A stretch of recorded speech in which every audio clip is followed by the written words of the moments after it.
এই যে পশ্চিমবঙ্গ সরকার এখন আমরা যোগ্য শিক্ষক আমরা কথা বললে বলবে যে রাজনীতি করছে।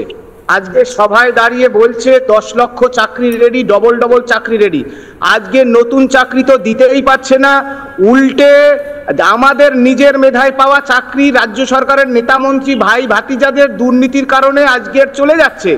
আজকে সুপ্রিম কোর্টের মহামান্য কলকাতা হাইকোর্টের single bench, division bench, supreme কোর্টের দীর্ঘ শুনানি এবং রিভিউ, সর্বক্ষেত্রে রাজ্য সরকারের ওই খাঁচা ভাঙা কঙ্কাল ছাড় যে চেহারা, দুর্নীতি, কারা দুর্নীতি সুবিধা পেয়ে চাকরি পেল আর কারা পেল না, এই যে যোগ্য আর অযোগ্যর তালিকা না দেওয়ার কারণে আজকের আমাদের পথে বসিয়ে দিয়েছে।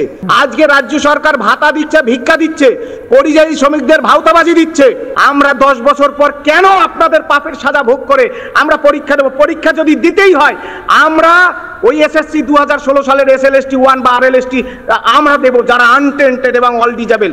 সুতরাং রাজ্য সরকার এইভাবে পরিযায়ী শ্রমিক থেকে সবাইকে ভিক্ষা দিয়ে অকেজো করে দেওয়ার চেষ্টা করছে। কোনো পরিযায়ী শ্রমিক এই যে রাজ্য সরকারের চাল গ্রহণ করবে না, আমাদের এটা বিশ্বাস।